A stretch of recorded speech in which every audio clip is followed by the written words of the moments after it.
Bienvenue à tous, merci de nous rejoindre pour cette nouvelle édition du 12-15. Au sommaire, le décret d'amnistie générale des opposants politiques accueilli positivement par la population équato-guinéenne. La décision avait été prise le 21 octobre dernier afin de permettre la tenue du dialogue national. Le COSLEPI, l'organe chargé de corriger la liste électorale au Bénin, répond aux accusations concernant le retard pris dans ses missions. Pour les membres de l'organisme, il manque 8 milliards de francs CFA pour atteindre ses objectifs. Et la sélection de football mauritanienne attend son nouvel entraîneur, Corentin Martins. La fédération espère une qualification pour la CAN 2017. Mais tout d'abord, la mort du président zambien Michael Sata. Le chef de l'État de Zambie, âgé de 77 ans, était gravement malade depuis plusieurs mois. Sa dernière apparition publique avait eu lieu fin septembre. D'après les médias locaux, son décès serait survenu mardi soir à Londres où il était soigné. Aucune précision n'a été donnée sur la nature de sa maladie. La présidentielle étant prévue pour 2016, la présidence par intérim sera assurée par Edgar Lundu en attendant la tenue d'élections anticipées. On écoute l'analyse d'Alfred Chango, notre éditorialiste. Son décès, 3 ans après son arrivée au pouvoir, plonge la Zambie dans une zone de turbulence et d'incertitude. Au plan politique déjà, son vice-président ne peut pas lui succéder. Parce que ses parents sont nés hors de Zambie et que donc il est d'origine écossaise. Donc, ça pose déjà un problème. Ensuite, au sein de son propre parti, des manœuvres avaient déjà commencé, même avant l'annonce de son décès, pour savoir qui lui succédera. Donc là, on entre vraiment dans une période d'incertitude.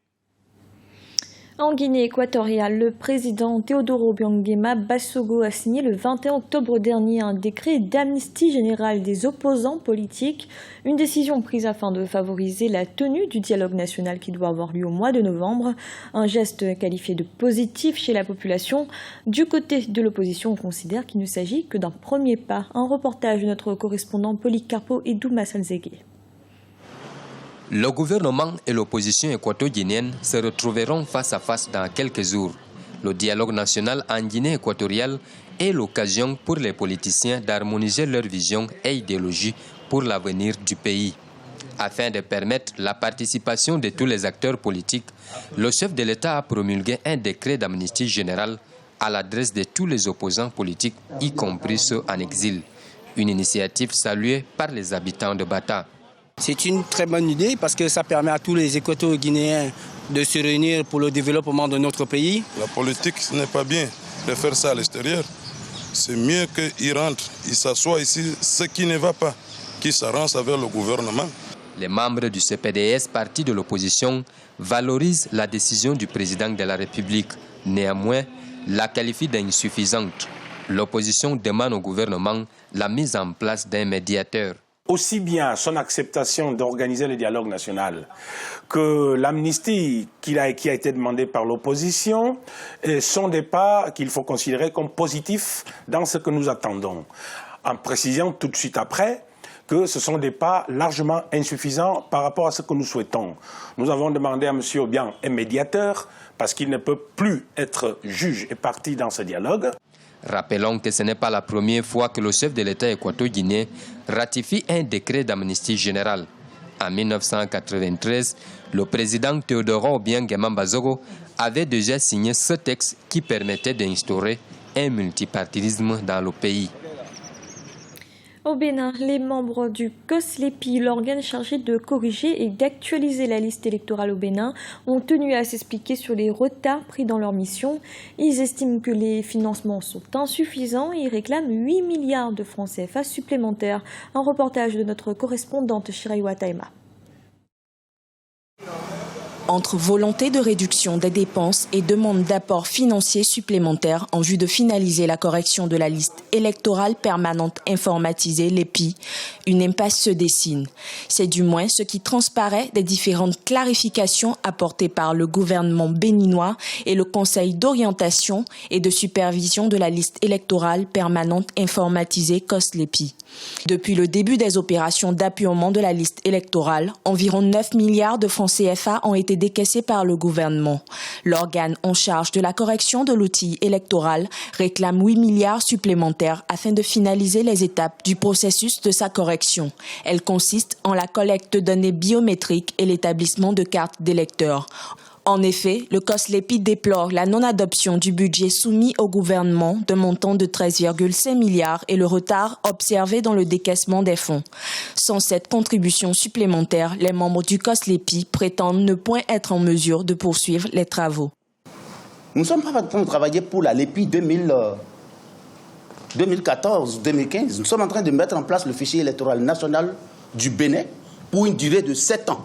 Ça veut dire que ce que nous faisons ici, nous faisons une fois pour de bon, on n'aura plus à dépenser peut-être les frais d'actualisation et de fonctionnement de l'Agence nationale de traitement qui serait mise en place. On n'aura plus à dépenser un seul sou pour ce qui est de la liste électorale au Bénin jusqu'en 2021. Il faut mentionner que le fichier électoral national prend en compte les Béninois de 12 ans et plus. Dans une correspondance adressée au COSLEPI, le gouvernement limite le budget de l'organe à la somme de 9 milliards. Selon l'exécutif, si le COS consomme 17 milliards, le budget des élections tournerait autour de 40 milliards en tenant compte des autres institutions impliquées dans l'organisation des élections. Une somme estimée exorbitante. Dans l'un ou l'autre des cas, le document de 8 milliards dont parle notre collègue aujourd'hui est en disproportion par rapport à ces premières annonces qui ont été faites et par rapport auxquelles le gouvernement n'avait aucune marge de manœuvre compte tenu de l'enveloppe disponible. Et donc, il est important de retenir que jusque-là, par rapport à ces deux premiers niveaux de responsabilité, c'est-à-dire la mise à disposition des ressources et puis après la convocation du corps électoral, le gouvernement n'est pas encore défaillant. Les élections locales, communales et municipales qui devraient être organisées depuis mars 2013 connaissent à ce jour un retard de 19 mois. Un retard qui devrait interpeller les différents acteurs de la vie politique et institutionnelle du Bénin. Il y va de la préservation des acquis démocratiques et de la crédibilité du pays. En Sierra Leone, l'un des 3 pays d'Afrique de l'Ouest les plus touchés par le virus Ebola, on compte désormais plus de 1200 décès. Malgré les renforts médicaux, l'épidémie continue de se propager. Le président Ernest Bai Koroma a donc lancé un appel à plus de solidarité au sein du pays, mais également à la communauté internationale. On l'écoute. La maladie est loin d'être vaincue encore. Nous en savons beaucoup aujourd'hui, nous savons ce que nous devons faire à chaque étape du chemin, nous savons aussi ce dont nous avons besoin. Nous demandons juste à ce que chacun se joigne à nous pour que nous puissions donner un coup final à cette lutte. Et lorsque nous aurons donné à cette lutte le coup final, je suis sûr que nous aurons vaincu Ebola. Du sport à présent et l'avenir du football mauritanien en suspens. La sélection nationale a en effet échoué au tour préliminaire de la Coupe d'Afrique des Nations 2015. La fédération compte sur le nouvel entraîneur Corentin Martins pour permettre au pays de se qualifier pour la CAN 2017. Un reportage de notre correspondant Franck Nudofina. Avec un nouveau sélectionneur, l'équipe nationale mauritanienne espère se relever de ses échecs afin de mieux se préparer pour les prochaines compétitions internationales. Corentin Martins a été officiellement choisi le 7 octobre dernier pour remplacer son compatriote Patrice Neveu au poste de sélectionneur de l'équipe nationale de football de la Mauritanie. Objectif de l'ancien international français, qualifier les Morabitones pour le championnat et la Coupe d'Afrique des Nations respectivement en 2016 et en 2017. Éliminé de la CAN 2015 malgré la chance qui lui avait été offerte après la disqualification de la Guinée équatoriale, la Mauritanie veut aujourd'hui rassembler ses forces pour de meilleures prestations. Pour y arriver, le championnat national représente un véritable nid de talent. Il va falloir avoir des clubs forts. Pour avoir des clubs forts, il faut une politique de l'État. L'État doit continuer à accompagner le football, mais en investissant au club. En investissant en club. Quand on a 4 clubs, jusqu'à 5 bons clubs, on aura une bonne ossature locale. Avec le peu de bons expatriés qu'on a, on pourra faire mouche en Afrique pour se qualifier à une phase finale de CAN. Officiellement nommé sélectionneur de la Mauritanie, Corentin Martins va connaître sa première expérience sur le banc de touche en Afrique. Une expérience pour laquelle le nouvel entraîneur entend pleinement se donner. C'est pour moi un challenge. Mon projet, c'est de faire avancer le football mauritanien, aider l'équipe à gagner un maximum de matchs, gagner des places dans chaque actualisation mensuelle du classement de la FIFA, se qualifier pour le CHAN et la Coupe d'Afrique des Nations 2017. À travers son plan de développement, la Fédération mauritanienne de football veut aujourd'hui plaider auprès des autorités politiques et économiques pour la construction de stades dans les différentes régions du pays. Ceci devrait permettre d'éveiller les talents. Il s'agit également de renforcer la formation des plus jeunes qui évoluent dans le championnat national mauritanien. Moi, je suis de ceux qui pensent que la Mauritanie n'a pas le choix. Aujourd'hui, si on veut avoir un football, il faut qu'on passe par la base. Et cette fédération d'aujourd'hui s'attelle à passer par la base, met en place les mécanismes pour former les plus jeunes. Et je pense que c'est par cela qu'on peut, à terme, avoir un football national. Corentin Martins devrait être à Nouakchott à la fin du mois d'octobre pour le début de son contrat en tant que sélectionneur de l'équipe nationale de la Mauritanie. Dans le classement de la FIFA pour le mois d'octobre 2014, les Mourabitounes avaient occupé la 140e place sur 208 sélections. Le défi du nouveau sélectionneur sera de relever le niveau des joueurs afin qu'ils soient aptes à franchir la barre des éliminatoires pour la Coupe d'Afrique des Nations 2017. C'était le journal de la rédaction. Merci de l'avoir suivi. Retrouvez dans un instant une nouvelle édition du 12-15.